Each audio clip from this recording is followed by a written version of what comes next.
కుర్చీని మార్చబెట్టి. Hi friends, welcome back to my channel the Uday Reddy show. So ఇప్పుడే ఒక కిరాక్ సాంగ్ ప్రోమో చూశాను అనమాట.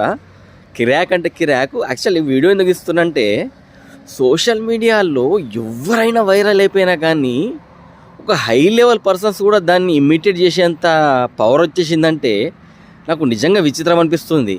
ఇప్పుడు నేను చెప్పే సాంగ్ ఏంటంటే, ఇప్పుడే ప్రోమో చూశాను. మహేష్ బాబు సినిమా శ్రీలీలతోని గుంటూరు కారము, అందులో ఇప్పుడు ఒక మాస్ సాంగ్ ప్రోమో రిలీజ్ చేశారనమాట. అందులో టైటిల్ ఏంది చెప్పన్నా, కుర్చీని మడత పెట్టి అని అది ఉంది కదా. కుర్చీ తాత అని ఒకటి ఫేమస్ అయ్యాడు కదా యూట్యూబ్లో, అందరిని కేసీఆర్ని అందరిని తిడతాడు కదా. సో అతని డైలాగ్ ఏదైతే కుర్చీని మడత పెట్టి అంటాడు చూడు, ఆ సాంగ్ టైటిల్ మీద మహేష్ బాబు సాంగ్ చేశాడు. అసలు ఎక్కడనో రోడ్ల మీద ఉండే కుర్చీ తాత అనేటానే ఎక్కడ, మహేష్ బాబు ఎక్కడ, సూపర్ స్టార్. సో ఎంత విచిత్రం అనిపిస్తుందంటే, మొన్న కూడా ఆ బర్రెలక్క అనేట ఆమె జస్ట్ నేను బర్రెలు కాసుకుంటున్నా అని చెప్పేసి ఒక 1 minute వీడియో వైరల్ అయినందుకు ఆమె ఎమ్మెల్యేలా పోటీ చేసి కొన్ని లక్షల డొనేషన్లు ఆమెకు వచ్చినాయి. ఎమ్మెల్యేకి పోటీ చేసి 5,000 ఓట్లు సంపాదించింది. ఆమె ఆల్మోస్ట్ గెలుస్తారు అనుకుర్రు.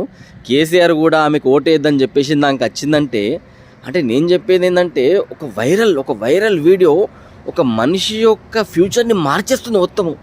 నేను ఇప్పుడు చెప్తున్నా కదా, కుర్చీ తాత అనేటోడు బీద, మామూలు బీద కాదు. ఐ థింక్ అతనికి ఫుడ్ డ్రెస్ కూడా లేదు సరిగ్గా, ఒకటే డ్రెస్ మీద తిరుగుతాడు ఎప్పుడైనా కానీ. అలాంటిది మహేష్ బాబు త్రివిక్రమ్ సినిమాలో కుర్చీని మడత పెట్టి అని ఒక సాంగ్ పెట్టి డ్యాన్స్ చేస్తున్నాడంటే అసలు ఎంత హై లెవెల్ వెళ్ళిపోతుందండి సోషల్ మీడియా. నిజంగా ఎలా ఫేమస్ అయిపోతారో, ఇక్కడ రేంజ్కి వెళ్ళిపోతారో మనకి ఏం అర్థం కావట్లేదు.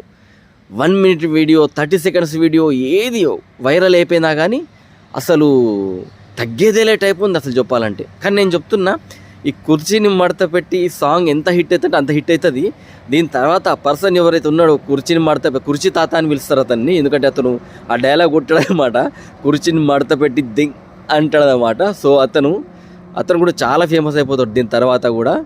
నేనైతే అసలు సర్ప్రైజ్ అయిపోయాను, ఎందుకంటే Mahesh Babu is super star, number 1 star of Tollywood. అతను ఒక యూట్యూబర్, ఒక వైరల్ అయిన వీడియోని అందులో వాడిని ప్లస్ మళ్ళీ ఇంకోటి, ఇందులో వాయిస్ కూడా కుర్చీ తాత వాయిస్ అనమాట. ఆ సాంగ్లో ఇప్పుడు చూశాను కదా, ఆ సాంగ్లో వాయిస్ది కూడా కుర్చీ తాత వాయిసే ఉంది. కుర్చీని మడత పెట్టి అంటాడు కదా, అది ఆయన వాయిస్ యాజ్ ఇట్ ఈస్ దించేసారనమాట. ఇందులో టైటిల్స్ కూడా ఏంది, కుర్చీని మడత పెట్టి అని టైటిల్ ఆ సాంగ్ టైటిల్ అన్నమాట. నిజంగా లక్ ఉంటే కోట్లకి వెళ్ళిపోవచ్చు ఏదైనా వీడియో వైరల్ అయిపోతే మాత్రం. దీన్ని బట్టి అర్థమైపోతున్నది. ఎందుకంటే ఎక్కడ కుర్చీ తాత అనుకోకుండా ఒక డైలాగ్ కొట్టిండు ఆయన, దాన్ని ఎవరో వైరల్ చేసిండ్రు వీడియో తీసి, ఎందరో మంది డీజే సాంగ్స్లో వాడుకున్నారు. ఇప్పుడు లాస్ట్కి మహేష్ బాబు కూడా వాడుకుంటుండంటే ఆయన ఏ రేంజ్కి వెళ్ళిపోతాడో నిజంగా విచిత్రం అనిపిస్తుంది చూస్తుంటే. సో జస్ట్ సర్ప్రైజ్ అయ్యి వీడియో ఇస్తున్నదన్నమాట. సో ఈ సాంగ్ మొత్తం సూపర్ హిట్ అవుతుంది. నాకు తెలిసి 31st నైట్కి మాత్రం అన్ని పబ్బులలో, అన్ని న్యూ ఇయర్ పార్టీస్లలో మాత్రం ఈ సాంగ్ సూపర్ హిట్ అయిపోతుంది అనుకుంటున్నా.